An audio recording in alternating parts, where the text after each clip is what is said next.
Today's topic is online scams and fraud. We're going to talk about the types of scams that are out there, and there are a lot. We aren't going to cover 100% of them. The people that do these are always very creative. We're going to talk about more how to recognize a scam and some of the types of scams that are pretty common, what you can do for prevention, and we'll take a look at how you can be better prepared for something if you come across it.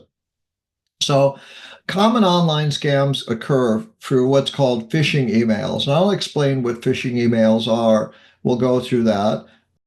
Sometimes there's a tech support pop-up you get on your screen. Somebody installed a software. You might have downloaded something and you get a tech support pop-up that occurs. And then there's text scams that occur as well that are more common as well. And I'll show you some examples. So your email inbox is one of the more prevalent ways scams. And Gmail and Apple and Hotmail, they have scam and spam filters, but they don't always catch everything. So you may not get it caught by your filter. Sometimes there's some phone scams, but I'm seeing more text scams. I mean, they still get spam phone calls that are coming in that have no caller ID.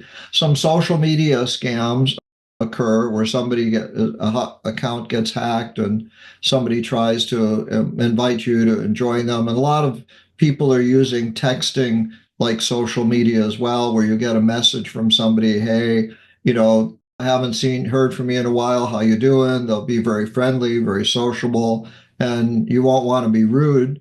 And they're counting on that, even though you have no idea who that message is from. And then you'll see some ads and fake websites. Not as common, but because a lot of the advertising search filters that occur in search engines are catching a lot of these things. There's more types of scams. There's, fraudulent ones, which are purely impersonations. These fake auction listings, sometimes you'll see an eBay auction or an item on Facebook that's not really there and they're asking you for money or something like that. You'll see an overpayment scam. We get these for toll roads a lot in California and other parts of the US. And there might be a delivery problem scam you get. And they're trying to get you to provide information where they can collect money from you. There's also other types of scams that occur that are more costly. Romance scams, they're commonly called catfishing, where the person you think you're communicating with on a dating site is not a real person, and they're trying to solicit money from you. Investment scams. There was a recent story about a bank in the Midwest where the president of the bank invested money in cryptocurrency and ended up going to jail because of that. And then you'll see identity theft. I think we tend to worry about more these types of scams because these can be more costly than some of the others. Let's talk a little bit about fraud. It looks like the real thing. That's what a fraudulent type of scam is. It's a message from a bank that looks like it's the real bank. It's a message from a website that looks like it's the real website. It's a message from Amazon that looks like it's from Amazon. Those are types of things. So it looks like the real thing. And you'll see them lots of times in emails. You'll see false, fraudulent emails that look like it's an email from your organization, from a financial institution. You'll see it in text a lot. And you might see fake websites that have been created. It's really fast to create a website these days. And so creating a website that looks like the real thing with real logos and graphics and things like that can be copied. So you may think you're at the right place without really checking it and knowing. Email phishing is email that looks like the real thing. It looks like it came from Bobology, or it looks like it came from the US Postal Service, or it looks like it came from, a bank, that you deal business with, or an investment organization. It includes links to fraudulent websites. The email is trying to get you to click on it to go to a website that is not the legitimate website, but it looks real And the idea being is that they're going to ask you for information, typically financial information that they can use or identity information that they can use in some form. So this is an example email. I asked ChatGPT, I said, I'm doing a class on email scams, and they created this email for me. So the from line will look like security alert at your bank, something.com. And it'll say urgent. Of course, there's always a real urgent issue. You've got to deal with it right away. Your account's been suspended. Oh my gosh, it'll have your date and your email address. And it'll say, dear valued customer, due to unusual activity on your secure bank account, we've temporarily suspended access. Immediate verification is required. So you think, oh my gosh, better go verify. And they'll include a link. Verify my account now. Failure to act, they'll create all kinds of disasters if you don't do this.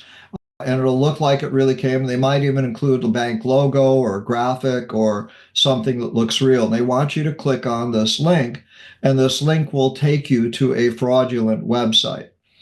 Banks don't send out these messages. No matter how much they tell people, their clients, they don't send out these messages. They don't do these things.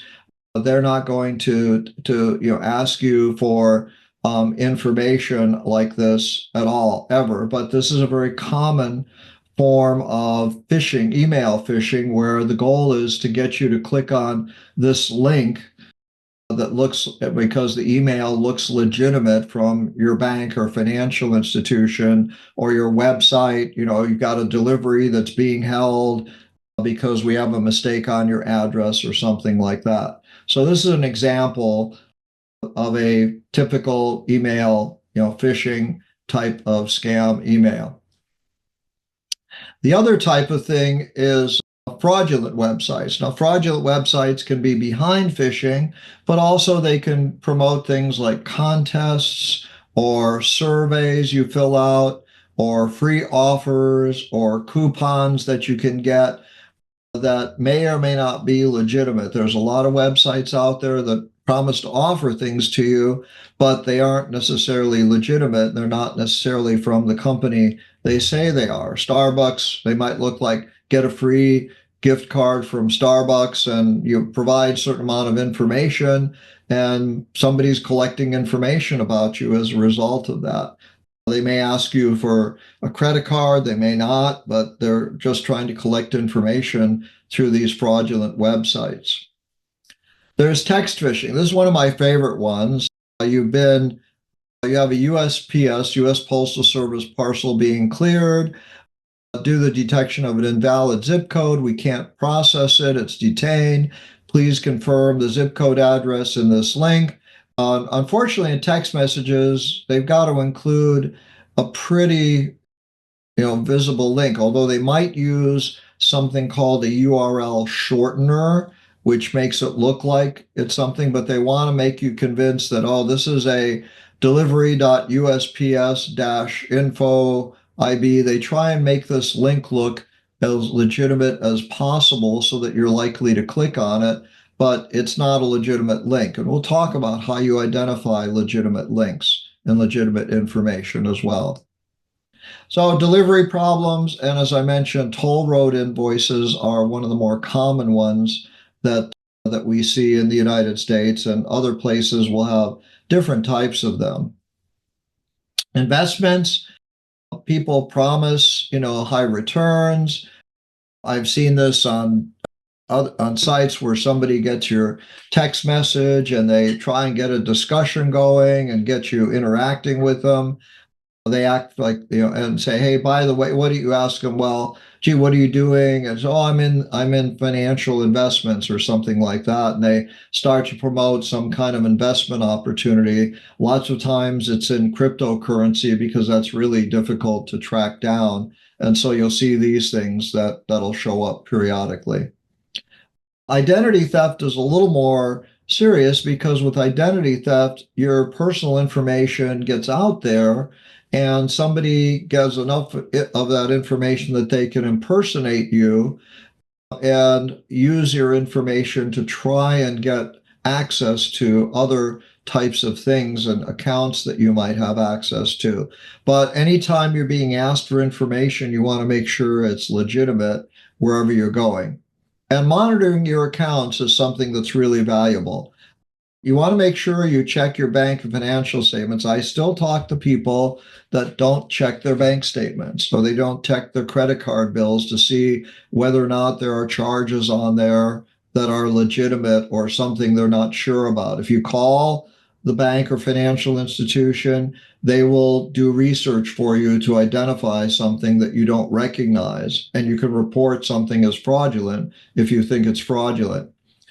Check your credit report. There are ways to get a free credit report. You can set up alerts for activity on your accounts. And if you want to, you can use a paid service. Some services like Norton and others offer the ability to track information, or using a paid service from some of the credit reporting bureaus that track credit information will give you alerts, and you can call and talk to a representative that will help you identify anything that you're suspicious about. So some people find that that's beneficial for them to be able to do that, and it's perfectly okay to do it. Important thing is watch for phishing, both in text and email. So what you want to look at is what are called suspicious links. And I'm going to give you a few examples. Bank financial emails, IRS, Internal Revenue Service, other revenue services, government agencies that are looking for money, tech support issues that people might say, hey, your software is expiring, things like that. And you want to protect your personal information as much as possible. That's what they're targeting. Things like your social security number, your government ID, your bank information, where you bank account numbers, things where they might be able to guess a password or something like that. Your birth date is important to keep track of, because if every time you go to, had to go to a doctor's office recently, and they ask you what's your date of birth, and that's how they verify your identity and who you are. Is they want to know your name, but they also want to know your date of birth as well to make sure you are who you are. Now, romance scams are commonly known as catfishing. So we've got identity theft, that can be a bigger risk. Catfishing can be a bigger risk. People do fall for these because people really are very good at what's called social engineering. And social engineering is the science of getting to know something about someone and using that information to build trust and credibility with them. So they might give you the information that they think you want to hear and try and see what it is. So romance scams typically start out where affection is really, really high right off the bat without getting to know someone too closely. There's no ability to meet in person very easily. They might ask for requests for money or gifts to, make. Commonly, I'm traveling international. I do international work. Hey, I forgot my passport. I forgot my wallet. I need, some money to get some. Can you wire me some cash? And then you can look for inconsistent, contradictory stories, misspelling, typos, although they're getting better because these scammers are using artificial intelligence. They'll create a fake image of somebody that and they can put that person in certain situations, even with AI as well. So it looks like, oh yeah, I'm really in London now. Here I am standing by the London, bridge, and it looks real. So it's difficult to really identify more and more this type of information. But one thing you'll find that most types of romance scams, they avoid a live video chat. It's still very difficult to create a avatar that looks real on video and has the voice synchronization and has the right accent and language and everything like that.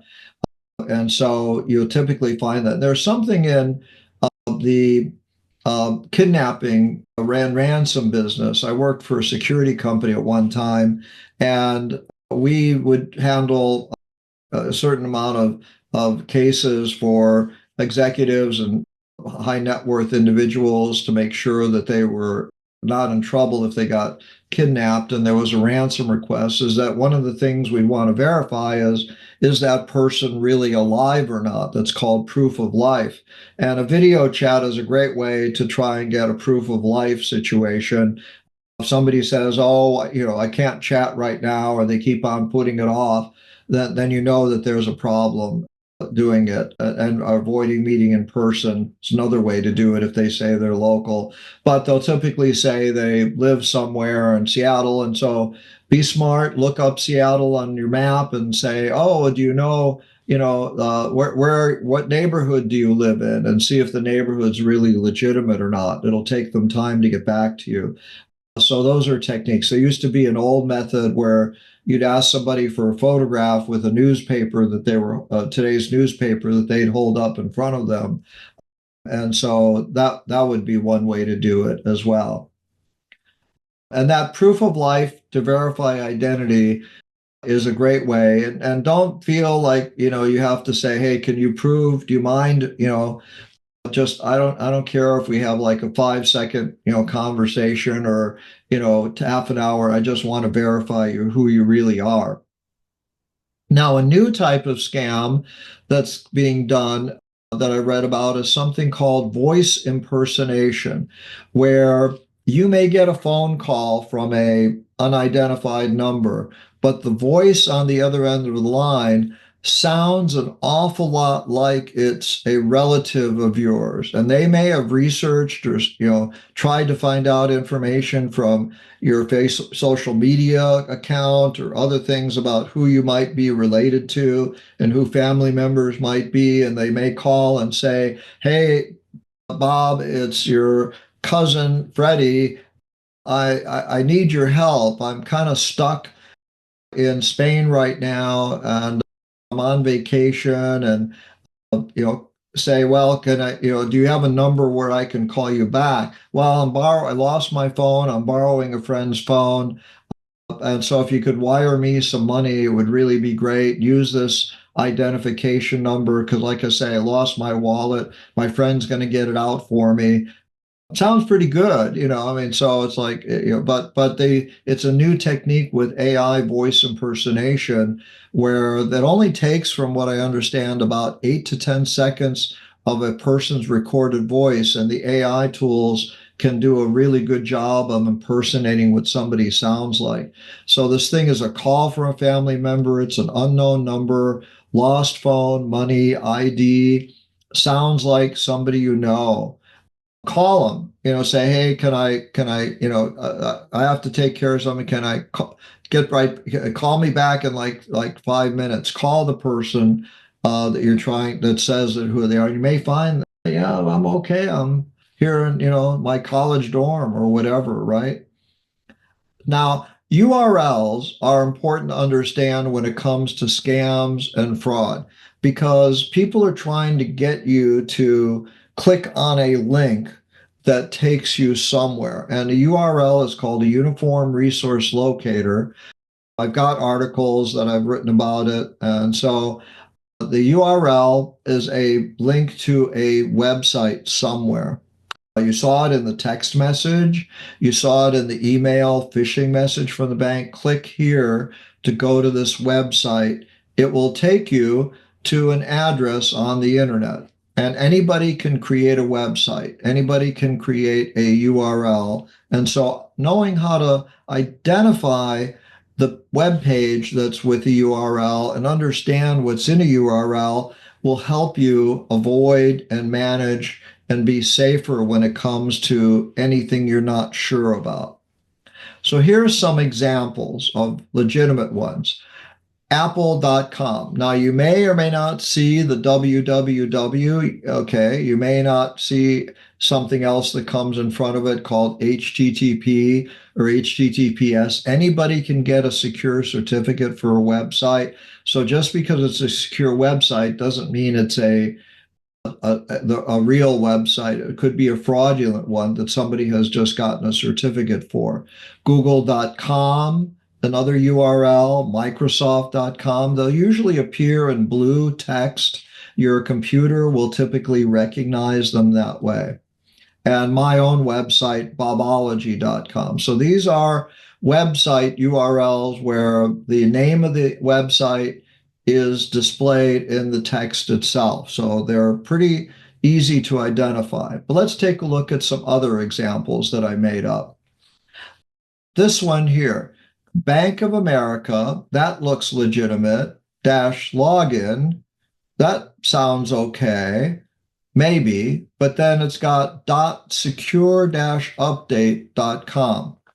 Well, URLs are read from right to left by the internet. So this is the .com. That tells the internet it's a .com website. But the next thing it looks at is this secure update section right here. And that's where it's going to take you to. It's not going to take you to Bank of America. It's going to take you to secure-update.com. That's the URL of this website. This is just what's called a subdomain, but the people put that in there so that it looks legitimate. Okay, and you might think it's legitimate too. Now, if you get one you're not sure, close the email, open up your web browser, and type in Bank of America. Now, this is also misspelled as well, but you might not catch it right away because we read things fast. Another one, Microsoft support 12345, or they might put a different number in, but it's .info free-help-now is the actual website that it's taking you to. That is not Microsoft.com. That is free-help-now.info. Another one, UPS.claim, yourfreeprize.com. It looks like UPS, they're in there, but this .com is claimyourfreeprize.com. It is not UPS.com. So these are some examples of how reading a URL from right to left will help you understand a little bit more about them. Now, the disadvantage to URLs and advantage, it makes the internet really easy to use. But a link to a URL can take you anywhere on the internet. So I took this text in my slide and I just said, phishing uses text that looks real but links to fraud URLs. And this website, if you hover your mouse over it, you might see a little pop-up message. It actually takes people to Bobology.com. So any text can link to anywhere. And so you want to be careful when you click on links. If you're clicking on a website like Amazon, or if you're on Microsoft, or if you're on Tech Explorer Community, or if you're on YouTube, those are safe places to click. But if you get an email or a text message and it looks like it's text, but you don't know where it goes to, don't click on it if you're not 100% sure. You can usually right click on it and it'll tell you what the link is that it goes to. Or if you think it's from one of your financial institutions, you want to check, go to that, go open up your web browser and just type it in. So this is what phishing does. It makes it look like it's real, but it takes you to another website somewhere on the internet that is fraudulent. Now, how do you prevent things from happening? Well, number one is to keep software updated. Most of you I know are really good about keeping software updated, but it's important. Companies like Microsoft, Google, Apple, with their software and their browsers and other tools, they keep it updated all the time. They have security teams that are finding people that try and hack into them, people that try and use tools to try and prevent fraud and other things like that.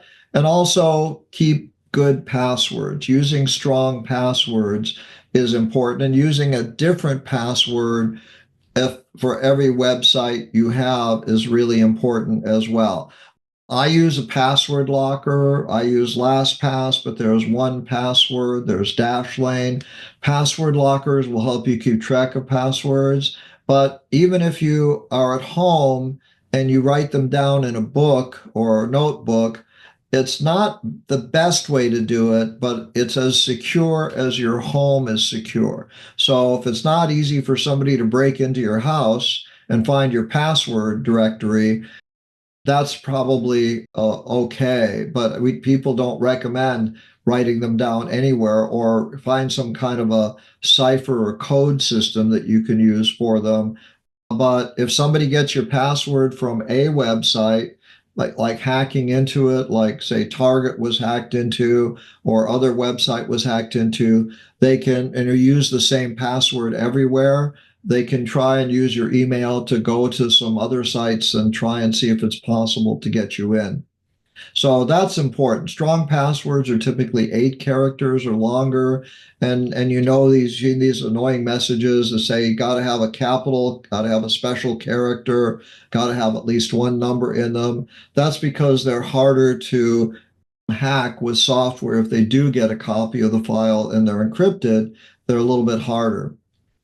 So, what do you do if you suspect a scam? Well, don't respond to suspicious emails or calls. If I don't have a call and caller ID anymore, I let it go to voicemail. And if it's an important message from a doctor's office confirming an appointment, I'll call them back. I don't really care about that too much. Unless I know I'm expecting a call, then I will try and answer. Like if I had a test result and they're going to call me that day, then I might answer the calls, but I'll hang up right away if they don't identify themselves quickly. Emails, don't respond to suspicious emails. You're just verifying your email address, and you're letting people know that your email address is legitimate. Verify the contact through official channels. If you think you have an issue with your bank or with an account, look for help or support.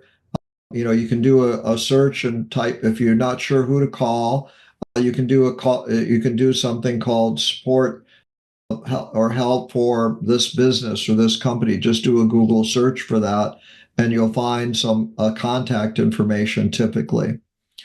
And as I mentioned, banks and financial institutions never are going to ask you for your personal information in an email or a message. The most I've ever gotten is a suspicious purchase text that I've gotten from a credit card that wants me to verify whether or not I made that purchase or not, to verify that it is me that took advantage of that and used that. So education is important as well, because technology is part of our daily lives. We use it so much. We're using the web, we're using the internet, we're using our smartphones, we're using testing and messaging. And so I always encourage people, join my community, make sure we've got an opportunity to communicate. Thank you for joining and being part of it. Encourage other people to join as well so that they can take advantage of it and get more information on it as well. So I'm going to stop my sharing now. Thank you all for being here today and participating.